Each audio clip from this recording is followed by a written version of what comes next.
बिस्मिल्लाहिर्रहमानिर्रहीम, अस्सलाम वालेकुम, वेलकम बैक। और जनाबे वाला लेक्चर नंबर 13 CCNA सिक्योरिटी से रिलेटेड। और आज का लेक्चर और मेरे ख्याल में अगला लेक्चर जो है ना, बोथ ऑफ दोज लेक्चर्स को ना मेरे ख्याल में हमें कहना चाहिए कि ये हमारे ना रिवीजन लेक्चर्स हैं, क्योंकि इसमें बहुत सारी चीज़ें ऐसी हैं जो हमने पढ़ी हुई हैं। तो इसलिए मैं उन सारी चीज़ों को दोबारा पढ़ाने की कोशिश नहीं करूँगा, क्योंकि वो बहुत ज़्यादा बोरिंग हो जाएगा। तो हम इसका छोटा सा क्विक ओवरव्यू ले लेंगे, ताकि हमारे जहन में सारी चीज़ें जो सी हैं, अगर हमने वो लेक्चर्स पढ़े हुए हैं तो रिवाइज़ हो जाए। और जिन लोगों ने नहीं पढ़े, वैसे फॉर एग्जांपल किसी ने अभी उर्दू आईटी अकेडमी को फॉलो करना शुरू किया और वो CCNA सिक्योरिटी के पढ़ना शुरू कर दिया, और हमने कहा जी ये लेक्चर्स हमने पहले पढ़े हुए हैं, तो वो बंदा वापस उन लेक्चर्स पे जाके पढ़ सकता है। और माइंड दैट, जब मैं कह रहा हूँ कि हमने वो लेक्चर्स पहले पढ़े हुए हैं, तो वो जिस लेवल ऑफ डेप्थ में पढ़े हुए हैं वो CCNA सिक्योरिटी में रिक्वायर्ड नहीं है, मगर उसमें हमने बहुत डिटेल में डिस्कस किया। CCNA सिक्योरिटी ने सिर्फ आपको बताया है कि ये चीज़ें यूँ कॉन्फ़िगर होती, दैट्स इट। वो एज्यूम करता है कि आप जाके रिसर्च करके ये चीज़ें करेंगे। लिटरली एक एक पेज के ऊपर ये चीज़ें, एक पेज के ऊपर चार चार टॉपिक्स डिस्कस किए हुए हैं, और हर चार टॉपिक्स के लिए हमने एक स्पेशल लेक्चर्स बनाए हुए हैं उनके लिए, ठीक है। तो वो देखेंगे कि वो लेक्चर्स आपको कहाँ से मिलेंगे, अगर आपने ढूंढने हैं तो कैसे ढूंढने हैं, ठीक है। तो आज का जो टॉपिक या आज का जो चैप्टर हमारा है is about securing the layer 2 technology. अब आप लोग जिन्होंने CCNA सिक्योरिटी शुरू किया था, आप समझ रहे थे यार हम लोग फायरवॉल्स पढ़ेंगे, हम लोग फायरवॉल से रिलेटेड चीज़ें पढ़ेंगे। हाँ, फायरवॉल ज़रूर आएंगी आपके पास, मगर पहले हम लोग लेयर 2 कंप्लीट कर लेंगे। लेयर 2 के बाद फिर हम फर्दर लेयर्स के ऊपर जाना शुरू करेंगे, लेयर 3 लेयर 4 के ऊपर। नॉर्मली आपकी जो सिस्को ASA लेयर 4 लेवल की फायरवॉल है। लेयर 7 पे भी फायरवॉल्स अवेलेबल हैं अगर आप एडवांस फीचर्स हैं, but this is the beyond, that is beyond the scope of this topic, ठीक है। तो सिक्योरिंग लेयर 2 टेक्नोलॉजी आज हम पढ़ेंगे। Layer 2 security, layer 2 threats and mitigation, और उसके टूल सेट्स क्या है, दैट्स इट। आप लोगों को पता होनी चाहिए ये तमाम चीज़ें। ये ना हो कि कोई आपके सामने DSCP स्नूपिंग की बात करे और आपका मुंह खुला हुआ हो, ठीक है। या आपके सामने कोई अगर पोर्ट कंट्रोल की बात करे या पोर्ट सिक्योरिटी की बात करे तो आपको पता ना हो, या आपको आके कोई ये कहे, कोई डायरेक्टली आपसे ये ना पूछे, आपसे ये डिस्कस करे यार हमारे नेटवर्क के अंदर डिवाइसेस लगी हुई है, मगर हम चाहते हैं कि बाहर से बंदा आके अपनी डिवाइस प्लग इन ना करे। तो आप कहोगे हाँ, आपको गूगल ना करना पड़े, आप स्ट्रेट वे कहें हम पोर्ट सिक्योरिटी इंप्लीमेंट कर देते हैं, हमारी स्टैटिक डिवाइसेस हैं, पर हम नहीं चाहते कि वो अपने घर से लैपटॉप ला के करे। क्योंकि मेरा एक दोस्त था, वो कहीं पे काम करता था, वो आईटी से रिलेटेड नहीं था, मगर वो समझता था, वो बहुत आईटी एक्सपर्ट है। तो उसने कहा यार मेरे ऑफिस में ना नेटवर्क पोर्ट पड़ी है, और मैंने ना रात की शिफ्ट होती है, मैंने कोई काम नहीं करना होता, तो क्या, मैंने कहा फिर क्या करता है। कहता है मैं वहाँ से घर से लैपटॉप ले आता हूँ, वहाँ वॉल पोर्ट एक लगी हुई है, उसमें प्लग इन करता हूँ और मेरा नेटवर्क चलना शुरू हो जाता है। तो यहाँ से आपको अंदाज़ा हो गया कि वो क्या करता है। वो वहाँ पे बैठ के टोरेंट्स भी डाउनलोड करता था। दो एनीवे वो कंपनी क्या करती थी, उसका नेटवर्क इंजीनियर उन्होंने रखा भी हुआ था या नहीं मुझे नहीं पता, ठीक है, या सिक्योरिटी इंजीनियर। आगे चलते हैं, बुक टाइम। तो आज आपके लिए जो बुक मैं लेकर आया हूँ वो है एट लार्ज, ठीक है। बिगेस्ट इंटरनेट इन्वेजन के ऊपर उसने, लाइक साई फाई टाइप की बुक है, बहुत इंटरेस्टिंग है। और यूनिक्स को इसने बहुत डिस्कस किया हुआ है, रूट लेवल एक्सेस और इस तरह की चीज़ें, तो वर्थ रीडिंग इट। आपने सिर्फ इस बुक के 20 सफ़े पढ़ने हैं और उसके बाद आप ये बुक नहीं छोड़ सकते, ठीक हो गया। Very interesting book. मैं दोबारा आप लोगों को वही अपना जुमला, किताबें पढ़ा कीजिए, इससे बहुत एक्सपोजर मिलता है, ठीक है। अगर आपने किसी बंदे से ज़रा बड़ा बोल हो जाता है, इंटेलेक्ट लेवल उसका चेक करना है ना, तो आपने सिर्फ उससे ये पूछना है कि आपने लास्ट 2-3 महीने में कौन सी बुक पढ़ी। अगर वो कहेगी मैं CCNA सिक्योरिटी की बुक पढ़ी है तो फिर नहीं। उससे अलावा स्टडी से इरेलीवेंट कोई किताब पढ़ी है तो उससे आपका एक्सपोजर इन्हेंस होता है, ठीक है। तो किताबें पढ़ा कीजिए, ठीक है। शेर व शायरी की किताबें खाली नहीं, उससे अलावा भी, ठीक है। क्योंकि उससे जो है ना, you can think out of the box, कि आपको जो है ना बॉक्स से बाहर दे सोचने की आदत होती है, ठीक है। Try to observe the things, ठीक है। आगे चलते हैं। तो रिवीजन और व्हाट इज़ वीलन, हम लोगों को पता है कि हमारा नेटवर्क कैसे काम करता है, ठीक है। तो अगर हमारे पास 100 डिवाइसेस हों हमारे नेटवर्क के अंदर से, मैंने कहा ये मेरा नेटवर्क सेगमेंट और यहाँ पे 100 डिवाइसेस कनेक्ट हुई हुई हैं, ठीक है। और इनमें से एक डिवाइस भी अगर कोई ब्रॉडकास्ट टॉम क्रिएट करती है तो वो सारी डिवाइसेस के पास जाता है। तो मैंने क्या कहा, मैंने कहा यार मैंने अपने नेटवर्क को ना सेगमेंटाइज करना है, ठीक है। तो मैंने अपने नेटवर्क को सेगमेंट कर दिया यूँ, ठीक है। तो इसका सेगमेंट 1 कह दिए, इसको सेगमेंट 2 कह दिया, ठीक है, कोई मसला नहीं, बहुत अच्छा हो गया। अब इसे आगे हमने क्या करना है, इसे आगे हमने ये करना है कि अब अगर ये पीसी जो है ब्रॉडकास्ट करता है तो वो ब्रॉडकास्ट इधर जाती, इधर जाती, इधर नहीं जाती, ठीक है। तो ये होगी सेगमेंटेशन, ठीक है। अब हुआ क्या कि अगर हम लोगों ने अब इन दो सेगमेंट्स को आपस में कम्युनिकेट कराना है, ठीक है, तो वो हम कैसे कराएंगे?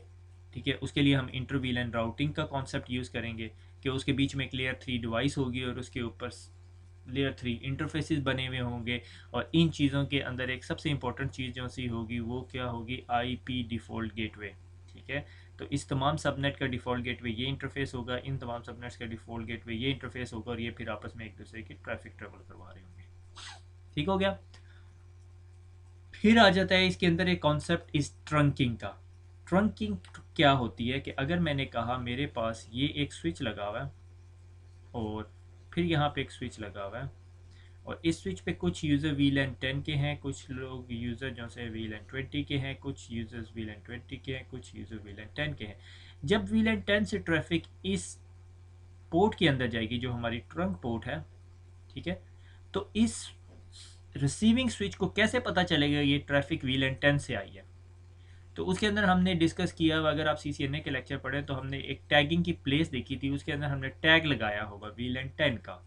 तो जिस तरह ही ये पैकेट इस स्विच को रिसीव होगा, और ये बेशक ब्रॉडकास्ट पैकेट है, तो ये स्विच उसका डेस्टिनेशन टैग देख के, या डेस्टिनेशन टैग नहीं, सिर्फ वीलन टैग देख के आइडेंटिफाई कर लेगा, और वो पोर्ट जो वीलन 10 का मेंबर होंगी उन पोर्ट्स पे ये ट्रैफिक फॉरवर्ड कर देगा। That is the concept of trunking. Show interface trunk की कमांड से आप ट्रंक देख सकते हो। फिर आगे कॉन्सेप्ट आ जाता है नेटिव वीलैन का। नेटिव वीलैन का कॉन्सेप्ट क्या है? तो ट्रंक वीलैन हमने देख ली, उसके बाद हमने ट्रंक पोर्ट देख ली, उसके बाद आ जाती है नेटिव वीलैन। नेटिव वीलैन ये कि अगर मैं इस पोर्ट के पास, मैं ज़रा कलर चेंज कर लूँ, मेरा कलर चेंज करने का दिल कर रहा,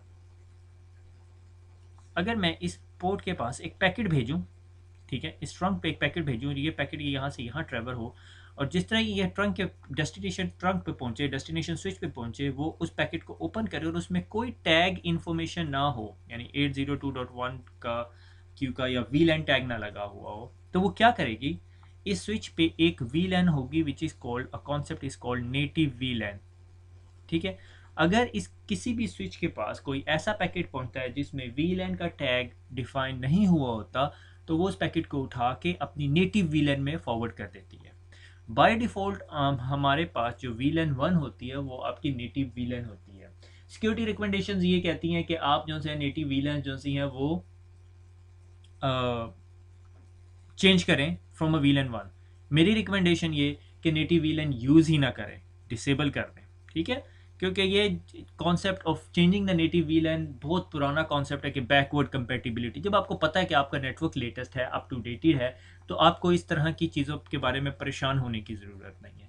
ठीक हो गया, अंडरस्टूड हो गया। तो हमने वीलन देख ली, ट्रंक्स देख ली, और नेटिव वीलन का कॉन्सेप्ट समझ लिया, इंटर वीलन राउटिंग समझ ली। ब्रिलियंट, ठीक है ना, हम सही जा रहे हैं रिवीजन में। Revision number 2। अब वीलन से बढ़ के अगला टॉपिक आ जाता है स्पैनिंग ट्री, और हमें पता है स्पैनिंग ट्री में लूप्स होते हैं, उसके लिए एक स्टैंडर्ड डायग्राम बनाई जाती है आप लोगों को। तो अब ये डायग्राम्स ख्वाब में भी आनी चाहिए, अगर नहीं आती तो इसका मतलब आप सही नेटवर्क इंजीनियर नहीं है। तो यहाँ से मैंने एक पैकेट भेजा, ठीक है, ये मेरी ट्रंक पोर्ट्स हैं, ये 2 ट्रंक पोर्ट्स हैं, और यहाँ से मैंने एक पैकेट भेजा, और उसको पता है कि जो लोकल जिस पोर्ट से रिसीव हुआ उसके अलावा बाकी तमाम पोर्ट्स पे भेज देना है, या ब्रॉडकास्ट पोर्ट पे भेजना है, या मैंने ट्रंक पोर्ट पे भेजना है। वो पैकेट फिर दोबारा इधर आता है और हमारे नेटवर्क में लूप क्रिएट हो जाता है। इसकी पूरी स्टोरी मैंने CCNA के लेक्चर में डिस्कस की हुई है। ठीक है, अब इन लूप्स का सोल्यूशन क्या है कि हम लोगों ने एक प्रोटोकॉल या एक पैकेट इंट्रोड्यूस कराया which is called BPDU, bridge protocol data unit. तो एक स्विच जो सा है, जिस तरह स्विच ऑन होता है, ये एक BPDU भेजता है, और ये एज्यूम करता है कि उसे ये BPDU कभी वापस नहीं मिलेगा। अगर उसे वो BPDU का पैकेट घूम के कहीं से वापस मिल जाता है, तो समझ जाता है there is a loop in the network. तो वो क्या करता है, एक लिंक को डिसेबल कर देता है, तो आपके नेटवर्क में लूप ख़त्म हो जाता है, और आपका नेटवर्क लूप फ्री हो जाता है, और फिर आप काम कर सकते हो। ठीक है, हमने ये पढ़ा था। अगर हमने देखना है कि वीलन 10 में पर वीलन स्पैनिंग ट्री प्रोटोकॉल हमने इंप्लीमेंट किया हुआ, और हमने स्पैनिंग ट्री का स्टेटस चेक करना है, शो स्पैनिंग ट्री वीलन 10 करेंगे तो आपको वीलन का स्टेटस मिल जाएगा। ये हमने पूरा स्पैनिंग ट्री कवर कर लिया। अगर आपका स्पैनिंग ट्री के अंदर मसला है तो आप CCNA के लेक्चर में देख सकते हैं। आपका और मजीद दिल कर रहा है स्पैनिंग ट्री पढ़ने का, तो आप CCNP स्विच के अंदर जो हमने स्पैनिंग ट्री डिस्कस किया हुआ है वो पढ़ सकते हैं, क्योंकि अभी मैं CCNP के कुछ लेक्चर्स की तरफ रेफर करूँगा आप लोगों को। ठीक हो गया, अब हम आगे चलते हैं। Common layer two threats and how to mitigate them. ठीक है, ये बहुत इंपॉर्टेंट पॉइंट है। ठीक है, ये जो सा है ना, ये कोर है आपके CCNA सिक्योरिटी के लेयर 2 सिक्योरिटीज से रिलेटेड। ठीक है, यानी CCNA सिक्योरिटी में जब आप लेयर 2 सिक्योरिटी की बात करेंगे तो ये स्लाइड आपके लिए सबसे ज़्यादा इंपॉर्टेंट है, ये और अगली। ठीक है, disturb the bottom of the wall and the top is disturb. आपने बहुत आला हाई फाइव किस्म की जो सी है फायरवॉल लगाई हुई है। ठीक है, फायरवॉल के पीछे आपने, मैं कहता हूँ जी, IPS भी लगा दिया है। IPS के पीछे आपके पास कोर लगी हुई है, कोर के नीचे स्विचेस लगाए हुए हैं। ठीक है, आपने यहाँ पे प्रॉपर सिक्योरिटी नहीं लगाई हुई, हैकर आया, उसने इस वॉल पोर्ट पे अपना लैपटॉप लगाया, उसे ना फायरवॉल बाईपास करने की जरूरत पड़ी, ना IPS ना कोर स्विच, वो स्ट्रेट अवे आपके नेटवर्क पे बैठ गया। अब इस इधर से जो इधर तक की कम्युनिकेशन हो रही है उसको कोई चीज़ ब्लॉक ही नहीं कर सकती, उसको टेंशन ही कोई नहीं है, उसने ज़रूर इंटरनेट से आपकी फायरवॉल ब्लॉक करके आना। ठीक है, हम लोग बहुत कोशिश करते हैं अपने पैरामीटर को सिक्योर करने के लिए, हमने घर की बाउंड्रीज बहुत सिक्योर की होती है, मगर अगर घर के अंदर कोई 2 नंबर बंदा घुस जाए तो अंदर वो सारा कुछ काम कर सकता है। ठीक है, तो द कॉन्सेप्ट बिहाइंड दैट कि भाई लेयर 2 जो थ्रेट्स हैं उसको कैसे मिटिगेट करना है। ठीक है, avoid using the VLAN anywhere because it's a default, VLAN 1 disable कर दे, कोई मसला नहीं है। ठीक है, VLAN 1 बंद कर दे। Administratively configure address port access ports. ठीक है, तमाम पोर्ट्स को एडमिनिस्ट्रेटिवली कन्फिगर करें, स्विच पोर्ट मोड एक्सेस, वो DTP कन्फिगर ना हुआ हो। उसकी वजह क्या होगी? उसकी वजह ये होगी कि अगर आपने कोई port DTP dynamic trunking protocol, I hope आपको पता होगा, एक अपना यहाँ पे स्विच लगाएगा और उस स्विच को जो सा है ट्रंक निगोशिएट करेगा। अब ये स्विच समझेगा ये भी मेरा स्विच है और ये कहेगा मेरे पास 10 20 30 40 50 60 70 80 90 100 सारी वीलेंस पड़ी हुई हैं, और किसी वीलेन की ट्रैफिक जो सी आ रही होगी वो यहाँ पे पोर्ट स्पैन करके अपने लैपटॉप पे बैठ के सारे पैकेट्स देख रहा होगा। अगर वो ये भी नहीं कर रहा होगा तो इससे बढ़ के वो क्या काम कर सकता है? इस पोर्ट की इसको ब्रिज स्विच बना देगा, ब्रिज रूट ब्रिज बना देगा। ठीक है, और जब वो रूट ब्रिज बना देगा तो क्या हो जाएगा? आपके पूरे नेटवर्क की ट्रैफिक इसके पास से जारी होगी। हाँ, अलबत्ता आपको नोटिस होगा कि आपका नेटवर्क स्लो हुआ है। ठीक है, मगर उसका उसका फिर वो तरीक़ेकार निकाल सकता है। एनीवे, ठीक है, एडमिनिस्ट्रेटिवली कन्फिगर एक्सेस पोर्ट्स। ठीक है, limit the number of MAC address learned on a given port with the port security, port switch port security mode MAC address की कमांड भी हमने पढ़ी हुई है, CCNA राउटिंग स्विचिंग के अंदर पढ़ी हुई है, तो आपको पता होगा। उस टाइम हम सिक्योरिटी पे फोकस नहीं कर रहे थे मगर हमने पूरा लेक्चर बनाया हुआ उस पर। ठीक है, control spanning tree to stop user और unknown devices for manipulating spanning tree, BPDU guard, root guard और बाकी जितनी हमने चीज़ें पढ़ी हुई हैं CCNP स्विच के लेक्चर नंबर 9 के अंदर। अच्छा, अब यहाँ पे मैं पॉज करता हूँ और मैं क्विकली अपना जो सा है वो ब्राउज़र जो सा है लोड करता हूँ, ब्राउज़र लोड करता हूँ और हमने टॉपिक कौन सा देखना है? हमने जी टॉपिक हम देख रहे हैं यहाँ पे BPDU गार्ड। ठीक है, तो आपने, अल्लाह भला करे आपका, अगर आप वेबसाइट के ऊपर जाएं और यहाँ पे सिर्फ लिख दें BPDU गार्ड और एंटर करें, ये कोई गूगल की सर्च लगाई हुई है मेरे वेब डेवलपर ने अपने वेबसाइट के ऊपर, तो आपने टॉप लेक्चर्स नहीं देखने, ये आपका लेक्चर है, ये आपकी उर्दू IT अकेडमी के लेक्चर से आ रहा है, CCNP स्विच लेक्चर नंबर 9। और जिस तरह ही आप इसको क्लिक करेंगे ये स्ट्रेट वे आपको लेक्चर नंबर 9 पे ले आएगा। यहाँ पे हमने BPDU गार्ड, BPDU फिल्टर और रूट गार्ड और UDLD, अगर आपने UDLD नहीं पढ़ना तो बिल्कुल इग्नोर कर दीजिएगा। ठीक है, इसके अलावा हम लोगों ने आगे जो सा है से फॉर एग्जाम्पल DHCP स्नूपिंग या कुछ और हमने पढ़ना है। DHCP स्नूपिंग हमारे आगे लेक्चर्स में होगा।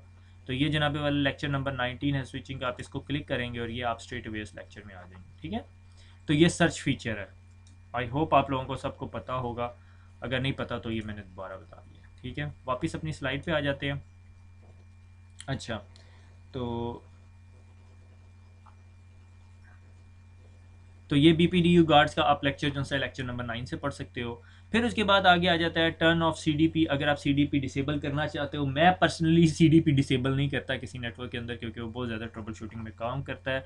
On a new switch shut down all port and assign them to a VLAN।